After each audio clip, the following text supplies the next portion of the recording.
Oh, I didn't see you there. Welcome to Toys and Coffee.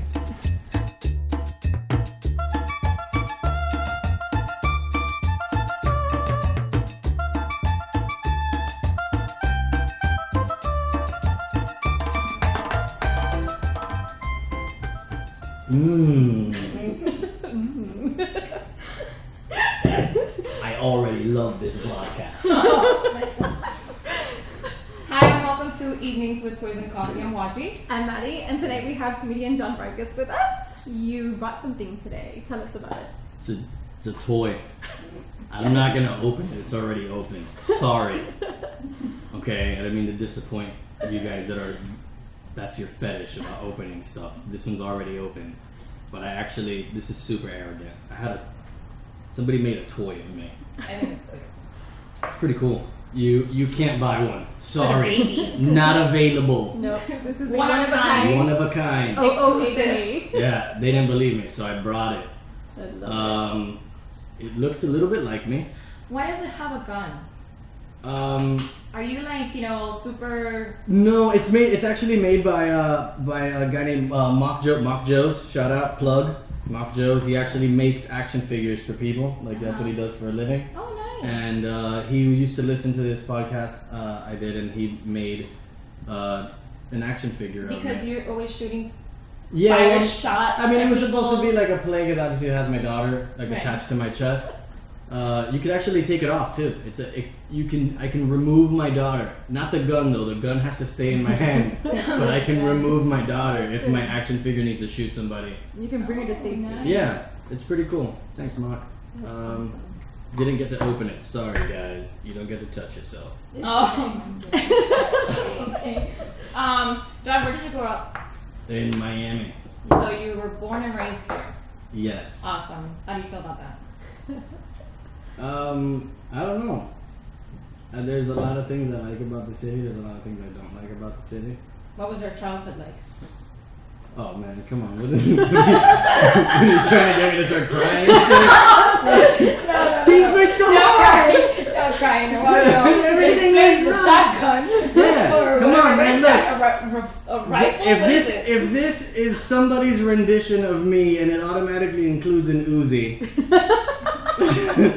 an Uzi. There you go. I'm not hood. you know, that's an extended clip and everything. Come on. Oh my Wow, goodness. he knows his shit. Listen. That kind of childhood, baby. Yeah. It was a fun childhood, man.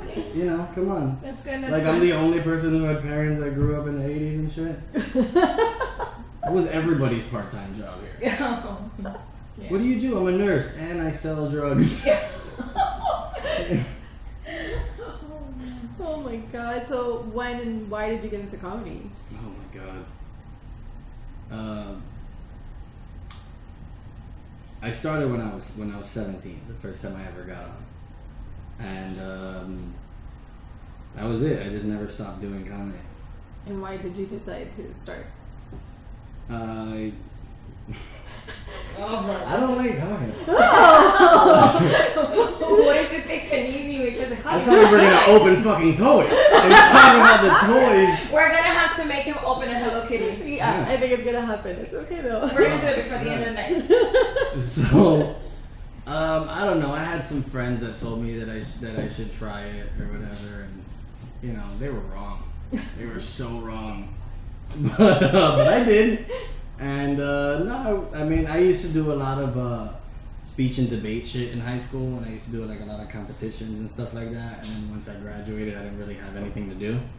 And then I did comedy, and I kind of after a while got that same feeling from it. Yeah. So I just kept doing it, and now I don't know how to stop. And now you don't know how to stop. That's awesome. Besides comedy, what else do you do? Raise children. I act accordingly. I act accordingly is what I do. Besides comedy, I'm an adult. I act super accordingly.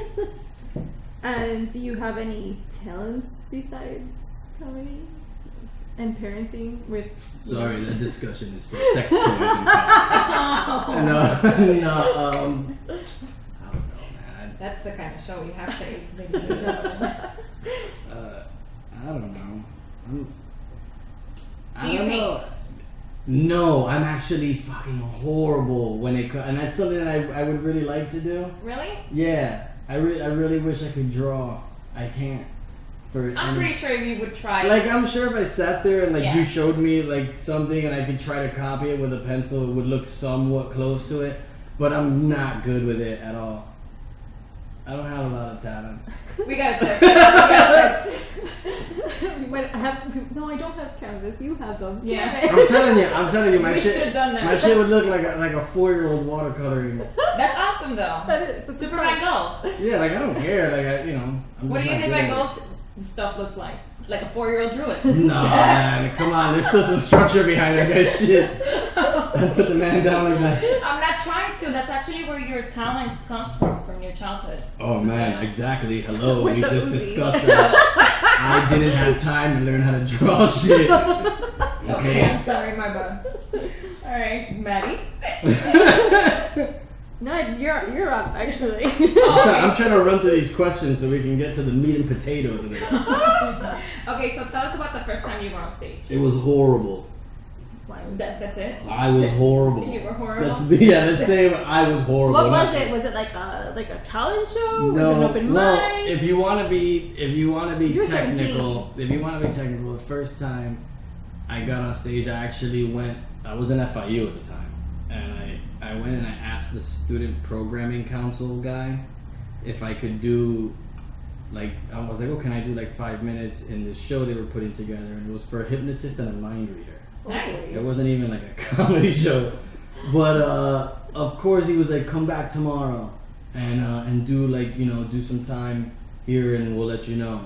So technically the first time I walked into the office and it was him and like 4 people sitting at a desk and I was just in front of them and they were like, all right, go ahead. So then I had like 4 minutes of shit that I don't even remember now. It was horrible. Yeah, and they were like, sure, come by tomorrow and do like 3 minutes. And then I did, and it was bad, and it was super quiet in the whole room. I actually heard a dude in the back whisper to his girlfriend, "What the fuck is he talking about?" Oh my god. Yeah. Oh wow. And yeah, that was the first time I got in front of people, like an audience. That was bad. Well, it didn't stop you. No, I mean I had obviously done a lot of like performing before, so I understood what it was to have a shitty performance. Yeah. And I understood that it couldn't get much worse than that. So I was like, we'll get better, hopefully. And I enjoyed it. I like being on stage and talking shit. So since then, like, how has your comedy kind of evolved? What's that road been? To be honest, man, it does it on its own. There's not really much that, like, I mean, you do things obviously, but a lot of it I was here for a long time. Then eventually you get to the point where you feel like there's not much else you could do here, and then you have to make a choice to leave. And you either go to New York or LA. I left in New York for a few years. I came back because I had my son here, and I didn't want to lose custodial rights to him. So That's a good reason. Yeah. Yeah, so I came back. I tried to stay over there and just have him visit, but it wasn't working. So I had to come back, and I've been here now for about another 3 years. And slowly it's evolved into me trying to figure out how to get the fuck out of here again. The last 3 years have been how do I get out? The first year was how the fuck did I end up back here again? The second year is holy shit, we're here for real. And the third year is like, hey, we gotta get the fuck out of here. And that's where I'm at right now.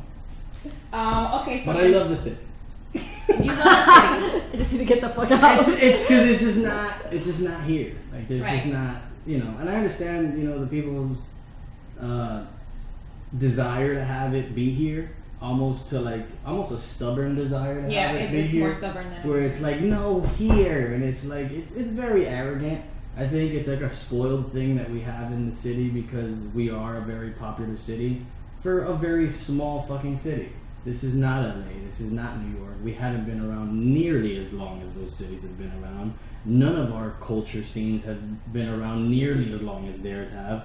So naturally they just have a history and a foundation that we don't have. Not to say that we're not ever going to have it, but it's not now. Yeah. Not Like, now. why do you feel that you deserve it in 20 years when it took them 160 to build what they have now? Yeah. You know what I mean? So I definitely feel there's a lot of culture, a lot of shit going on, but for certain arts like comedy, this is not where you need to be. It's not there yet. Okay. I'm gonna pass this one since you don't like talking about your childhood. Okay. Wait, no, but you mentioned actually it works because you just talked about his son and coming back. Okay, so how much of an impact do you think parenthood has had on your comedy? It changed me completely. I wasn't funny until I had kids. Oh, there you go. That's awesome. And you were gonna pass. I mean, like I said a lot of shit that you could be like, oh, that was funny, but it didn't mean anything. I definitely changed like just what I talk about. Yeah. Once that it just changed the way I write. It made me not think of things that didn't matter. So when I wrote about things, it started to become about things that were more relatable to people in general, just because of life. So it doesn't necessarily have to be like I have this joke about my kids, so people with kids understand me. It's just now I have kids, so I understand what a financial strain is. So we're at 17, 18 years old. I didn't know what the fuck it meant to really say I'm broke or I'm really struggling. You know what I mean? Because when you just got you to take care of, broke doesn't exist. Exactly. You know what I mean? You could figure your shit out. But once you have kids, it changes your mentality, and and of course it changed the way that I wrote, and it made me more of a serious writer, I guess. So That's writing awesome. more about things that mattered and that I gave a shit about. I believe I shared this one with you once, but I'm going to share it with Maddie. Mm-hmm. I was walking up It's to great my... coffee, by the way. Awesome. I was walking up the stairs and I was about to turn the key into my lock to open my apartment, and I hear Keanu and Jay arguing, and Keanu tells him, I don't like arguing with you, it makes my poop hurt. And all I kept thinking was, man, John will love that. It's like, oh my god, what did I just walk into? Wait a minute, but John will love that. Yeah, no, kids say the greatest things, man. There's just no filter. Yeah. There's no filter. And I think that's kind of what my kids did a little bit. Just in like, this is gonna sound shitty, but just in the natural anger that a man would have at 22 years old, knowing that he's about to have a kid when that wasn't necessarily the plan, Right. will make you start to lose a little bit of that filter.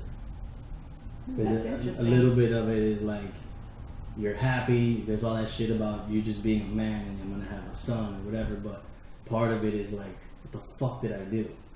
And if part of that anger just makes you just like, I don't give a fuck what you think right now, I'm Right. mad. Right. And it didn't, in a lot of weird ways, it changes them. I didn't even think about that. But That's awesome. That's awesome. Okay, and You mentioned like when you start to write and it made you a more serious writer. So what is your process like? I use the word write very liberally. That's what I'm curious about. Yeah. Yeah. Okay. you don't have to tell us all your secrets. Because I'm afraid that is like a secret. Look.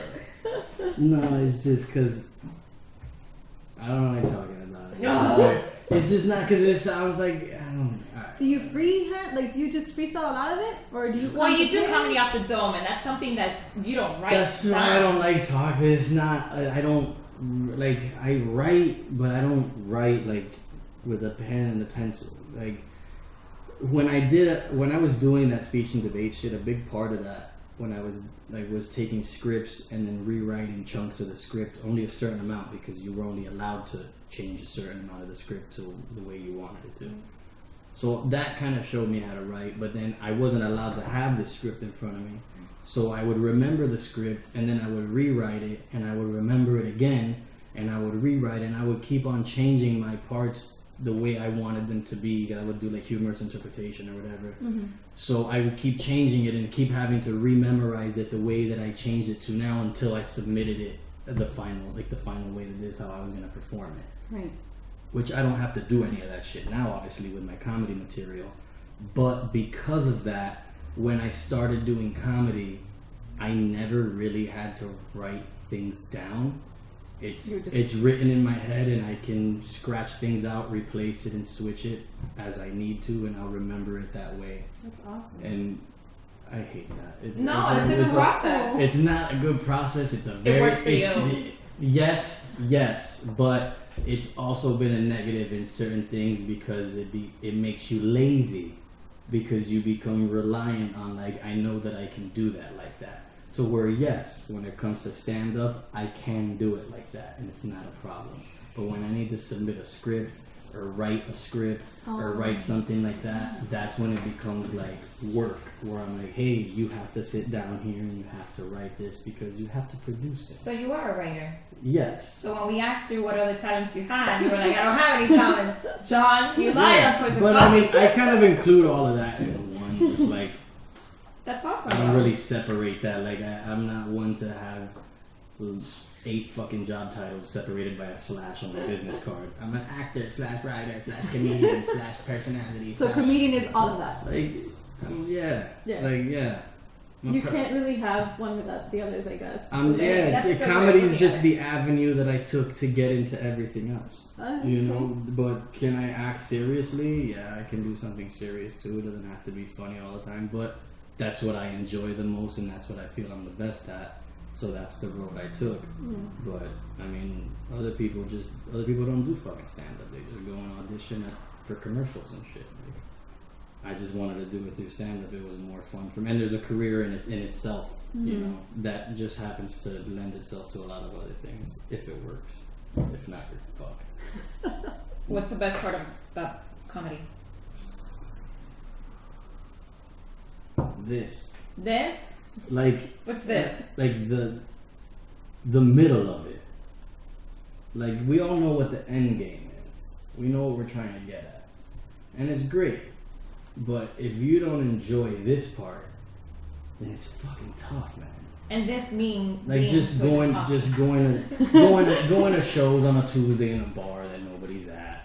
You know, doing podcasts that you may not necessarily know what the fuck you're talking about or what you're getting yourself into, but you do it anyways. Like, those are the things that are fun. Like, you know, because throughout all this shit, I've done pretty cool things. You know what? This is a fucking cool question. I'm just throw it back your way.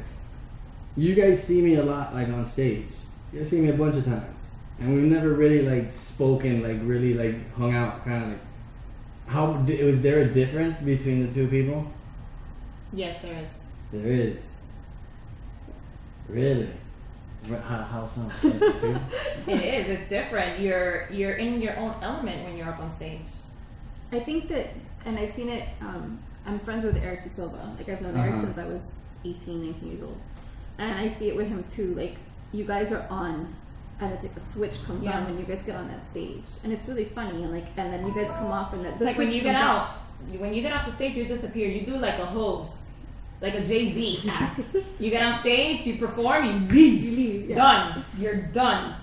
And it makes sense now that you explained it, that you have that, because you have well, yeah, because I gotta get it. So it's almost like you download it and you put it out and then you're done. Yeah. And so you're back to being you again, and it's. Yeah. And most of the time when you see me do that, I'll leave and I'm usually calling another comedian, probably fucking across the country, just to like, hey, this is what I did this time. Yeah, because I'm more like auditory. Like, if you say something, I'll remember what you said. Mm-hmm. If you write something down for me and I read it, I'll probably never remember what the hell. But if you said it, I'll remember almost word for word what you said to me.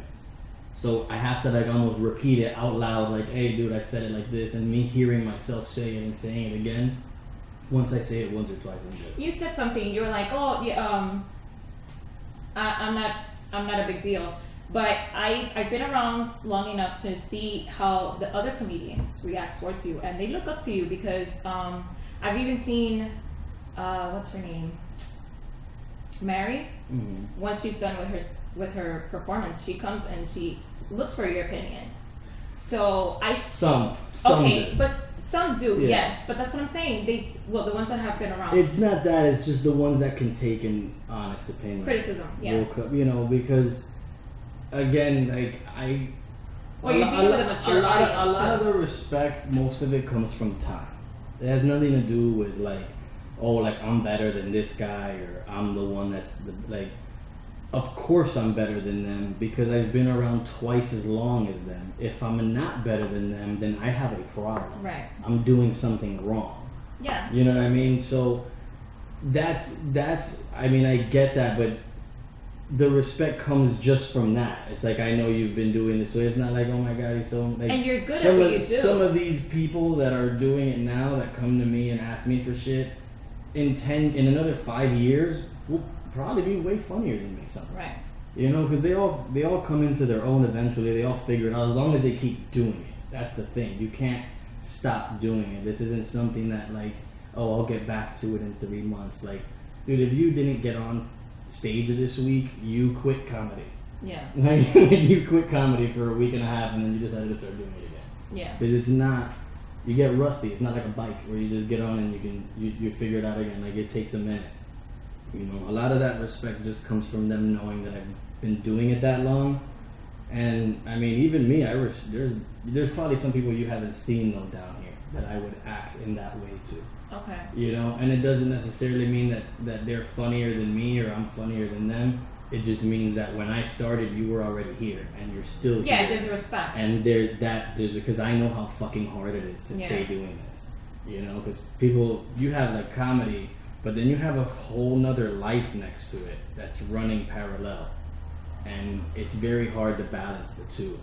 You know, and anything that you can keep doing for that long, despite all the pressure on the other side, that's commendable. That's awesome. So if they don't respect me, they can suck it because I've fucking given everything for this shit. That's one way of putting it. No, I mean, and I say that because a lot of people,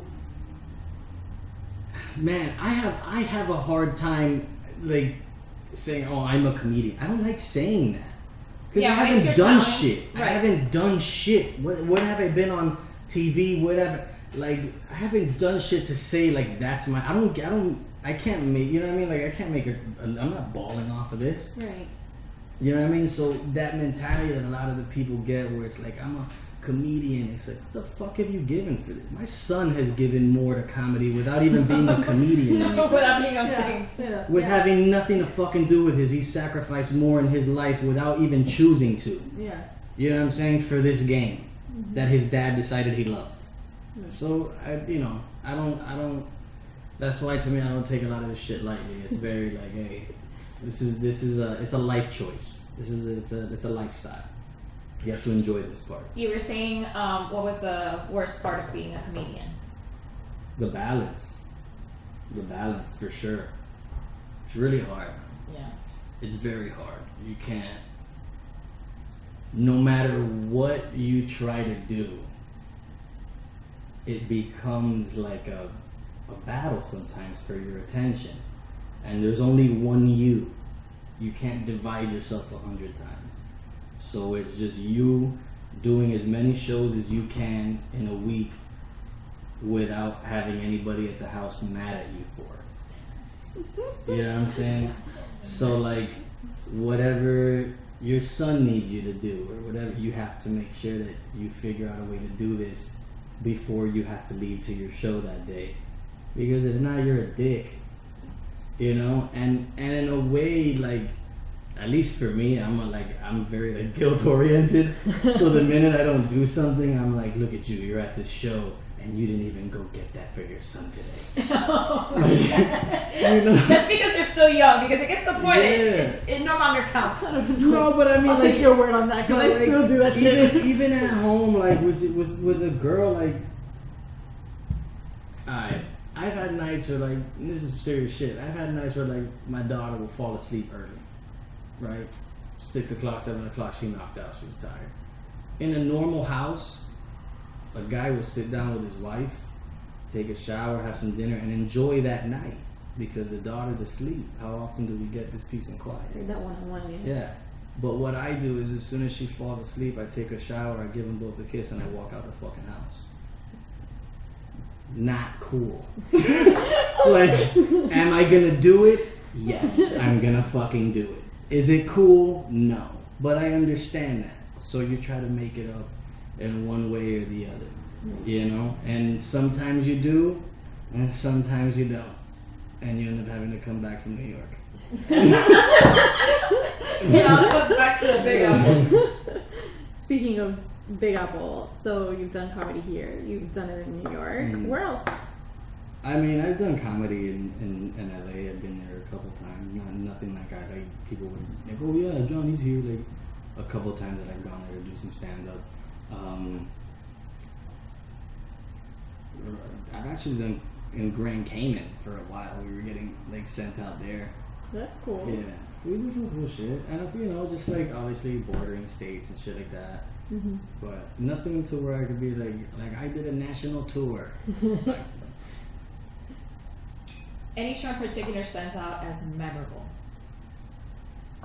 For good or for bad. Honestly, though, the first time that I did comedy off the dome, I tend to remember that. It was really fun. Besides that, it's all a fucking blur. What is comedy off the dome? It's really stupid. It's Fun. really stupid. But it is so Honestly, I saw a rapper one day at a mic, and he's actually a friend of mine, and he's really, really good. But he was no, because this isn't but that night he was fucking hammered. Oh no. And we were already saying like, don't get on, you know what I mean? Like you're super loose. And he was like, nah, fuck it. And he gets on, and then he tries to like do his rap, and it wasn't coming out right because he was hammered, so it wasn't really rhyming. It just he couldn't get it going. And then at one point, like in his like nervous shit, he just kept saying like, yo, off the dome, off the dome, off the dome. And it did nothing else. Like nothing was coming off the dome. Like it was like super. Like he just couldn't think of it. So I mean, I ended up going on after and kind of like to play off of it and kind of make it whatever, like kind of bring the room or whatever around. I started saying like comedy off the dome, and I made him leave the hip hop beat. And then he had been asking people to put like hold things up so he could rap with it, but he just couldn't do it. It wasn't happening. My God. So I made them keep putting stuff up, and then I would just insult them with whatever they were holding up, and then that became comedy off the dome, where like you just hold things up, and I'll just insult you, involving whatever you have in your hands. And that was a really fun show. That was good. We recently had Quills from Artistic Vibes on the show. Willoughbys. Yeah, and she talks a lot about open mics and how important they are. And do you use open mics? You have to. You know? Yeah, not enough people use them here. Cause here a lot of it. I mean, hold on. What? Next question. That one leads me into something that I'd rather not discuss because why some do people you might be offended. Why do you use open mics? Because that's the only way you get funny. There's no other way. Everybody wants a secret, or like, how is it that I can do this? Like, I can't teach you shit. Nobody can. All these comedy classes. Stop paying for comedy classes. Stop. If you paid for a comedy class, they robbed you. That's it. You know what I mean? I've been offered to teach. I won't fucking teach one. I'm not gonna steal your money. I can't do it. I'm very guilt oriented. We spoke about that. Yeah, it's either you have it or you don't. Yeah, it's not even that, because people can learn. Like when I first started, I wasn't hilarious. There was something there, and you'll see that in somebody. Where like the kid has something, but he's not there yet. He's green. It's you know. But yes, there is something instinctual that's definitely there, but you have to mold it. It's just like somebody with a really nice voice. I'm sure that you put them with the right singing coach, and they can teach them to do things with their voice they didn't know they could do. You know, so it's the same way. The difference is there's no fucking teacher in comedy. The teacher is the people and that stage and that mic and how you feel every time you say something. So there's no way around it. There's nobody's gonna teach you shit. If you want to pay for a class, take those $300 they're going to charge you and put it into one of those Visa gas cards and pay for your gas to go to every fucking mic and within a 20-mile radius for the next 3 weeks. And you will learn way more than they could ever teach you in a class. That's good advice. I like that. Yeah. Take That's it. awesome. Right? Coffee. John Vargas. Toys. Advice. Okay, technology. How do you feel about technology and comedy, and how much of an impact has it had? I think it's saturated a lot of comedy. Like it's oversaturated comedy just because you have, but I don't hate on it. Like it's just a different avenue that people are taking. What I don't like is when you confuse one for the other. Like, just because a dude, and I've seen it firsthand, just because a dude has a funny video on YouTube or a funny reoccurring series of videos on YouTube that gets a lot of hits and it may be funny for those 30 seconds or whatever, it does not in any way mean that that dude is a stand-up comedian. And for whatever reason, people tend to have that where, like, you think one thing means the other.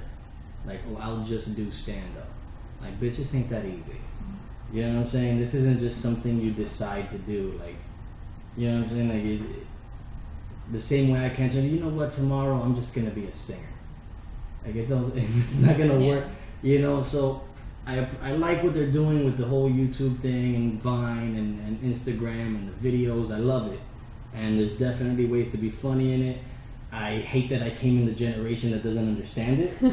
I really wish that and it's not understand, like, I get what they're doing. I wish I was more technologically savvy so that I can figure out, like, the way that they think. I don't think like that yet. Right. Yeah, it's intuitive to them, and it's not so like, much for us. The way that I think is so ingrained into, like, breaking a situation down and setup and then punchline and then tag and then maybe I can, you know, segue to this. And in their head, it's like, oh, a sketch where you're like in this thing, and then this guy throws this, and then when he throws it, you cut to the chick who's going, oh my god. Yeah. You know, and I don't have that vision yet. Millennials. Yeah. Yes. Yeah. I'll catch up with you little fucks. You kind of like talked about it a little bit in the beginning, but coming back to like the local level, what is the comedy scene in Miami like? Besides being kind of young. That's it. It's just very, very young. There's nothing wrong with it. There's nothing wrong with it. There's people that are around that should be a lot funnier than they are. But that just comes down to them not utilizing the mics the way that they should. You know, you've been here for 3 years and you're still doing the same 10 minutes 3 years later. There's something wrong with that. There's no work ethic. You're not really doing anything. You know what I mean? You're not comfortable enough to be uncomfortable. Mm-hmm. And that's a problem. You know what I mean? You have to understand what that feels like, because until you feel uncomfortable, you don't know how to grab that shit by the fucking throat and take control of the stage. You know what I mean? Because if you just keep doing these 10 minutes, you're doing comedy for 4 or 5 years, and these 10 minutes have been killing it forever. Yeah. The minute that you get in a situation where they're like, hey, do 15, or just whatever, or you just go somewhere and the shit doesn't work, you go, that's the thing too, you leave, let's say you go 40 miles north and your jokes aren't funny there because nobody knows what fucking highway you're talking about. You know what I mean? Okay, yeah. Things Things like that like until you change what you're doing and you figure it out, you're not going to understand what it's like to be uncomfortable, and you're going to suck. We're gonna switch it up a little bit. Yeah, dude. Let's Tell us about your. We're switching it up now. Switching it up. Tell us about your 420 comedy tour. Oh man, that's a long time ago. It was me, Adrian Mesa, shout out, Denver comic. Ricky Cruz, for a second. Ricky Cruz ended up deciding he didn't want to be in it anymore. We still love him though. It was me, Adrian, Forrest Shaw. Check out his video on Conan, plug. Who else was in it? Oni Perez, check out his video on Access TV, plug.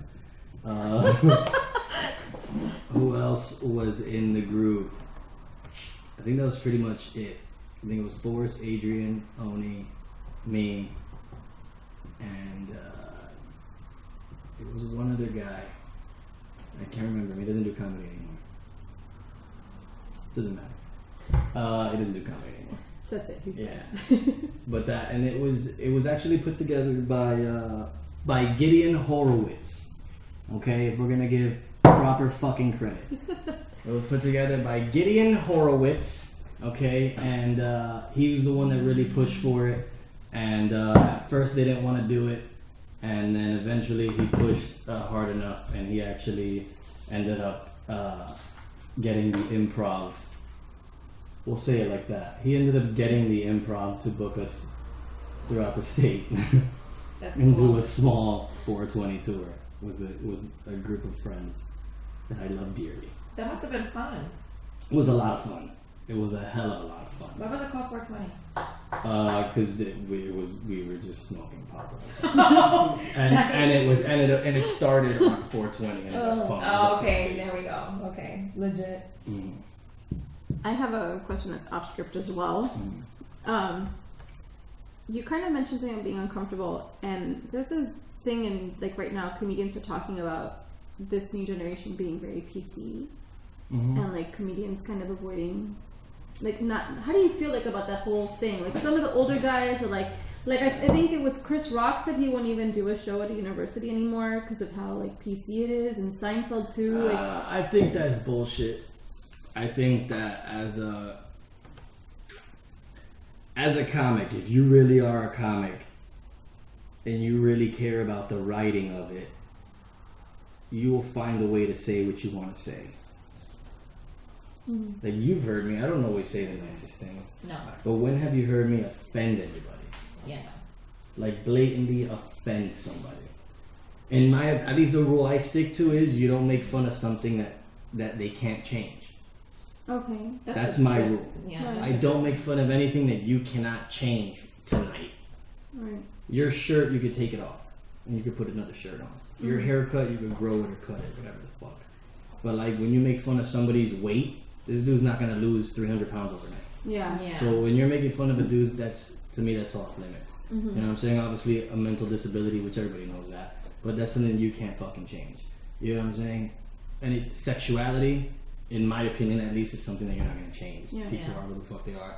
So certain things like that, I don't get into those topics in a negative way. Not that I don't get into them, because you saw I did that whole bit with Caitlyn Jenner, Yeah. and it might have sounded like it was going to be really, really offensive when I Yeah. first went into it, which is kind of like what I like to do. We were expecting. Yeah, you would expect it to be an extremely Yeah. offensive joke, and it had nothing. Like when you finally hear the rest of it, you're like, oh, It was a loophole. Completely. yeah. It's like, hey, yeah. I'm like, oh, I didn't see that coming. That was Yeah, awesome. and that's what I'm saying. Like that in itself, that's what I try to do.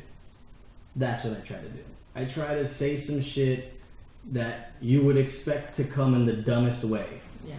You know? And just kind of like, yeah, I can talk about the same thing you're talking about, and I don't have to be derogatory towards anybody or single anybody out. Yeah. You can still make fun of a topic, and there's always ways to make shit funny.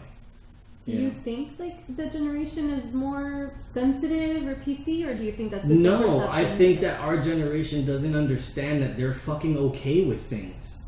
Yeah. And we're just like, no, because you're sensitive. No, because he's okay with gays and he doesn't like it when you call him a faggot. Yeah. That's a problem for you? He's sensitive? Or is he just a little bit more cultured than you at this point in time? You know, great. so it's something that I don't agree with that. I think that it's not political correctness. Take the word political out of it. It's fucking correctness. That's a great Come one. correct. You don't have to insult anybody to be funny. You know, why would you want to? Right. Why the fuck would I want to make fun of a whole group of people that could buy tickets to my show one day? Yeah. You know, why? Dude, if you're really that funny, there's a lot more where that came from, and you don't fucking worry about trying to insult anybody, because to me, it's just a cheap way out. You don't have to. Awesome. That was good. We got some rapid fire questions for you. Go ahead. You ready? Mm-hmm. All right. Mm-hmm. So I go, you go. You go. Okay. What's your favorite comic book movie? Whoa. Oh, rapid fire. Got it? Comic book movie. Biggest one. To be honest, can I give a confession right now? Yeah. I never read comic books as a kid. Okay. Never. But you do see movies. Yeah. So what's your favorite? If I was to say one that I actually watch, because I don't watch a lot of them, I would have to probably the Christian Bale Batman. Oh, As much as okay. everybody hates that one. No, No, well, that's we okay. don't hate him. It's Yeah. an awesome movie. I like the Christian. That was an Bale. awesome Dark version. Knight Rises? Yeah. The one that he did at first with the kid in the past and that shit. Yeah. That was I mean, I haven't watched a lot of them, but I liked it better than the Hulk and fucking Captain America. What's the last toy you bought? The last toy I bought. For me? Yes. Period. Oh, shit. No, for me or just in general? What was the last toy you bought? Oh, general, the Paw Patrol little dog that chases the fucking thing and shoots it at. Oh, okay. And how do you take your coffee? Black with sugar. Have you ever been in handcuffs? Yeah. Who inspires you?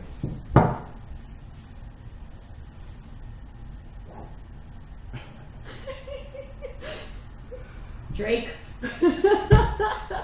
Andre. Eddie Murphy? Nah. The beggar from the corner? Man, I gotta be honest. I mean, in what sense of the word? I guess he inspires you. Like, I mean, people can make a song that makes you hype, but does he inspire me to go out and be just a something fucking... that you know, somebody. My kids. Well, there you go. No, they don't inspire you. No. Well, I mean, yeah, like, do they inspire you to write jokes? Or like, yeah, I get it. Well, you did say, you know. But I mean, a I lot don't of know, the like comedy in comes the with sense of like, is like a hero? Like, I don't know what you mean by like inspire. Well, it's up to you. You get to pick. Well, you did say that your comedy comes from, you know, some of it. Well, I comes mean, from well, like just the mentality. It comes from having kids or whatever. They just Life. change the way. Yeah. but life inspires you. Waji inspires you. You know what inspires me? Yes. Like mass self lies. That Like, is interesting. Like when shit's happening, or like even like what we were talking about, like with the whole like political correctness or whatever. Like that is what inspires me. Okay. Seeing something that a whole mass of people are lying to themselves about. Like no, like we have 4 generations of people that decided to get together and say the new kids are pussies. Mm-hmm. And it's like it's not that. You're all lying to yourself because you don't want to accept the fact that you're fucking savages. I like that one. Okay, what was the last book you read? You don't do comics, but what was the last book you read? The last Harry Potter book. Wow. Big Harry Potter fan, guys. It's good shit. That's why. That's a big book too. I read Deathly Hallows. You're impressive. I read them all. They were very fun. Still to this day, nothing beats Dobby. Yeah. Take it how you want it, Internet Universe. Dobby's my dude, bro. I think he's everybody's dude. He's the bomb. Name the top comedian that you'd love to tour with. Like right now. Right now. Right now. Like tomorrow. Like you get the phone call when you get home. Like You're as soon as you coffee leave this message. interview, you're on it. Like boom. Hannibal Buress. Hannibal Buress. Nice. DC or Marvel? I wouldn't fucking know. Well, DC because Batman, I guess. Yeah. Oh, there you go. Yeah. Yeah, because even the little cartoons that I watch with my kids are the DC ones, like the Justice The League and Justice shit like League, that. yeah, they're good. Those are really good. Yeah. Green Arrow's pretty dope. Yeah. The cartoon one, I don't like the show. The cartoon's actually really good. What's your biggest pet peeve? Lying to yourself. That's been it. Okay, so you're not into comic books. Not like that, not like the physical. But if you were to say which one would be your favorite character?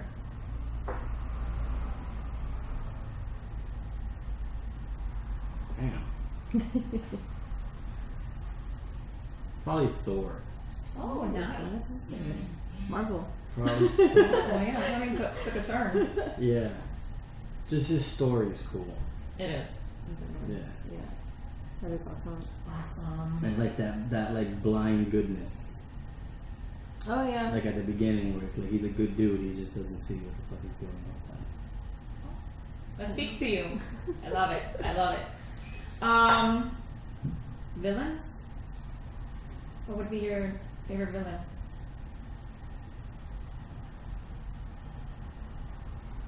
Honestly, like it's not even because he's like cool as shit. It's just the one that I always laughed at in anything they ever put him in, which is the Penguin. Oh my gosh, that's awesome. That's awesome. I love the Penguin. Like in anything from the original, like the David West ones, Mm-hmm. to like the cartoons, to anything he was ever in, the Penguin was hilarious to me. Yeah, it's a great. Especially when Danny DeVito did it. Yes, That was great. that was Yeah, an that's amazing That's thing. good. Tell us how people can find out more about you. I don't know, find out more about me. Or connect Well, you with can you. find find me you? Where can they on, find you? on Twitter at John Vargas Says, on Instagram at John Vargas Grams, and on Facebook, John Vargas Comedy. Nice. Look it up. Okay. Before we go, we have some things for you. Mhm. We have some puns. Toys and coffee. And we got some stickers.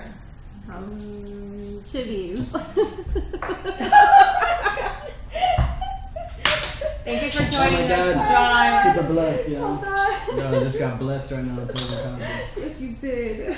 Oh, I love it. Thank you for joining us. It was a pleasure. I loved it. This fun having you. is the most I've talked about myself ever. Oh, well, thank you. You're welcome. Yeah, I don't even think I need therapy. I'm good. There you go. Come spill your beans Yeah. on Toys and There you Coffee. go. We'll get them. All right. Thanks for watching. Until next time. Check us out on Facebook and Instagram and on Twitter, and you can follow us on www.toysandcoffee.com. See you guys. Simultaneous sips. Simultaneous Simultaneous sips. Hold on. Toodles.